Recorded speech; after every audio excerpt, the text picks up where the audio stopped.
2022, año de la revolución cultural para la despatriarcalización, por una vida libre de violencia contra las mujeres. Bienvenidos a la clase de Comunicación y Lenguaje del aula de quinto de secundaria. Quien les habla, la profesora Cintia Pararitumo, y en esta oportunidad quiero compartir con todos ustedes un tema muy interesante, como es el boom de la literatura boliviana y latinoamericana.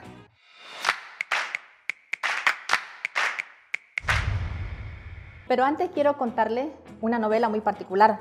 Tal vez puedan identificarla si antes han escuchado de ella. Trata sobre las 7 generaciones de la familia Buendía en un pueblo ficticio llamado Macondo.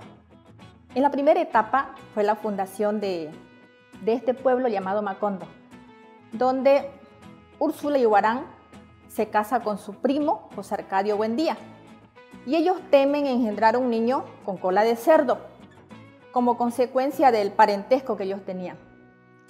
Por eso es que Úrsula, a un inicio, ella se abstiene a consumar el matrimonio. Y por esto es que Prudencio Aguilar se burla de José Arcadio.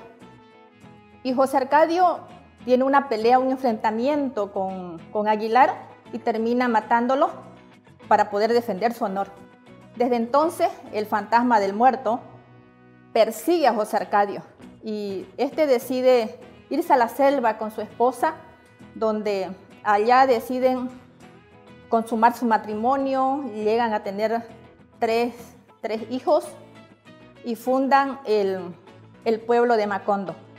Su primer hijo fue José Arcadio, el segundo Aureliano y el tercero fue Amaranta. Y adoptan a Rebeca, que era una parienta. Constantemente recibían también visitas de unos gitanos cuyo líder era un señor llamado Melquiades. Melquiades siempre trae artefactos interesantes al pueblo de Macondo que despierta la curiosidad de José Arcadio. Aunque el gitano ofrecía a los pobladores, pero a los demás creían que era una pérdida de tiempo. Sin embargo, José Arcadio siempre estaba muy interesado en estos artefactos. José Arcadio, hijo, se enamora de la hermana de su hermana Rebeca y se casan. Esto también causa preocupación en Úrsula, puesto que ella tenía la preocupación porque nazca un hijo con cola de cerdo. También llega a Macondo una peste, la peste del insomnio, la cual también trae consigo la del olvido. Y Melquiades, el gitano, busca la manera como curar a la población y encuentra la cura a través de un jarabe. Y es por esto que se gana el aprecio de los pobladores y decide quedarse en Macondo. También escribe unos pergaminos que son descifrados muchos años después.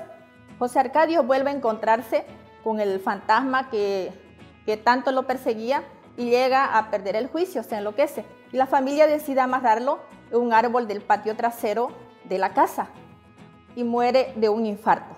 Y esto como una primera etapa de la fundación de Macondo. En la segunda etapa habla del coronel Aureliano Buendía, que es el hijo ya del patriarca, que se va a la guerra civil, y en estas batallas siempre lo acompaña su sobrino, José Arcadio.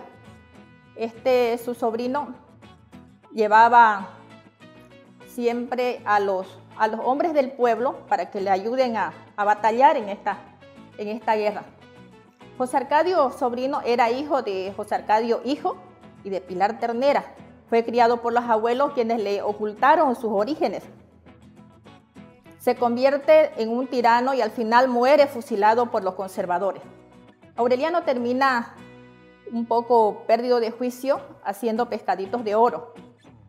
Pero también en la tercera etapa se cuenta que Aureliano llega a tener 17 hijos y todos se llamaban Aureliano igual que él. Pero para poder diferenciarlo les puso el apellido de sus madres.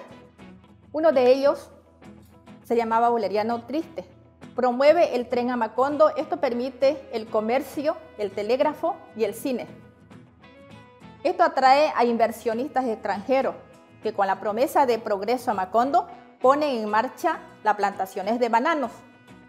Los inversionistas utilizan personas de Macondo que después a un comienzo los trataban bien, pero después los empezaron a esclavizar. Esto genera una huelga de los trabajadores y terminan en una masacre.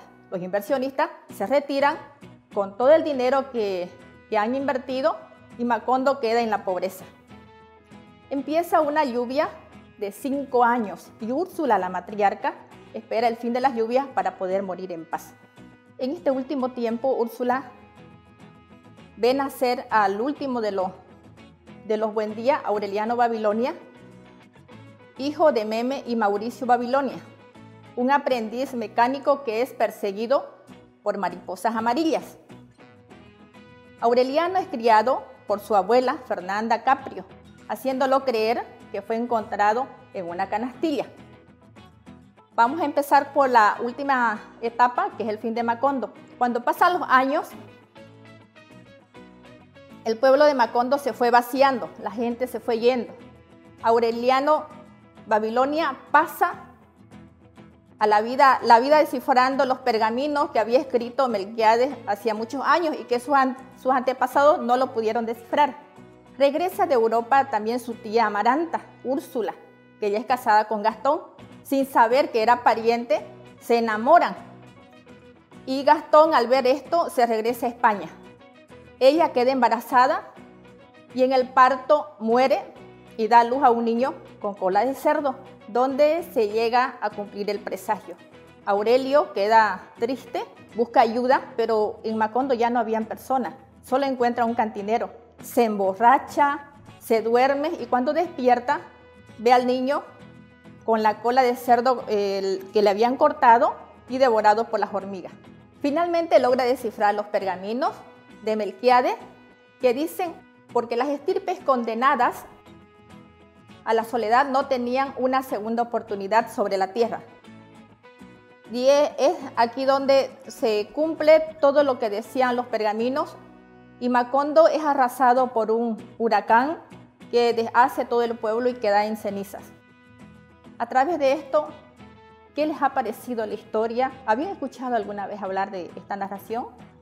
Si retrocedemos a la narración que hemos escuchado, ¿cómo se llamaba el gitano?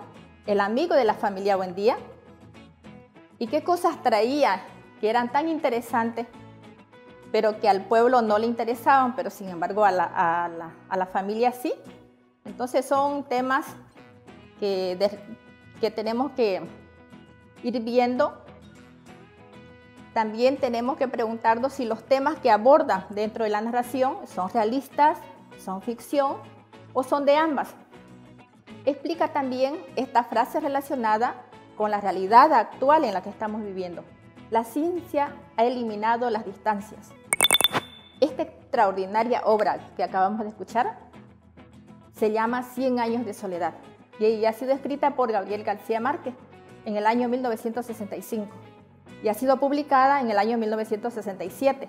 En el 1982, García Márquez recibe el Premio Nobel por esta extraordinaria obra literaria, por su narrativa, donde se entrelazan la realidad y la fantasía, es que llamó mucho la atención y él le llamó a esto el realismo mágico, aunque para otro le llaman lo real maravilloso.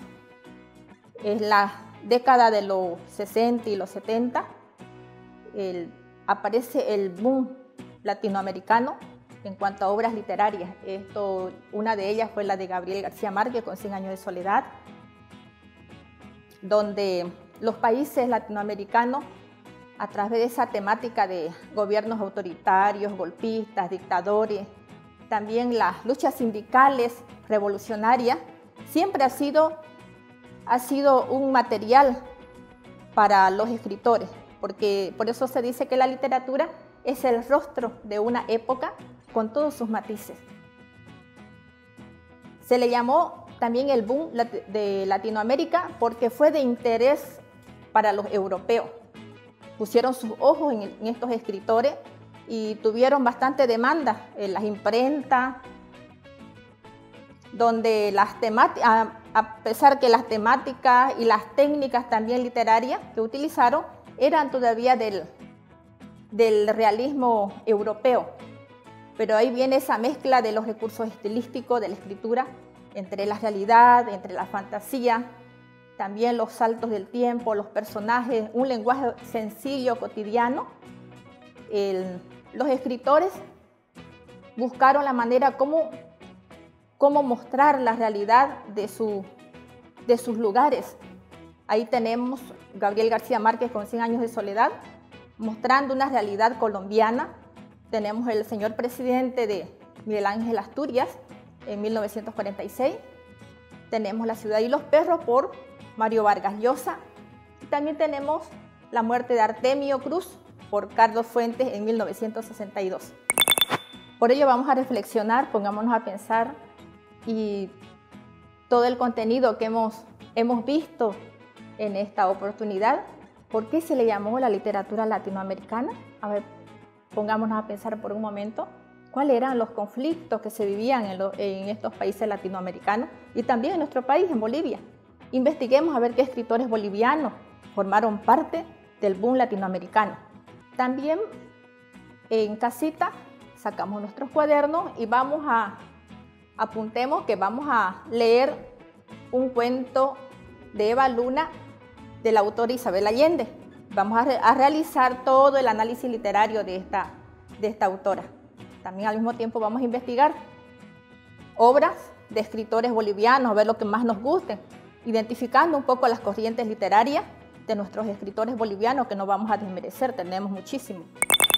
Por hoy hemos concluido y conmigo será hasta una próxima oportunidad donde nos volveremos a encontrar con otro nuevo contenido.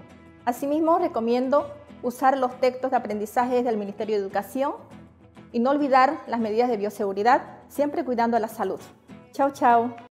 2022, año de la revolución cultural para la despatriarcalización, por una vida libre de violencia contra las mujeres.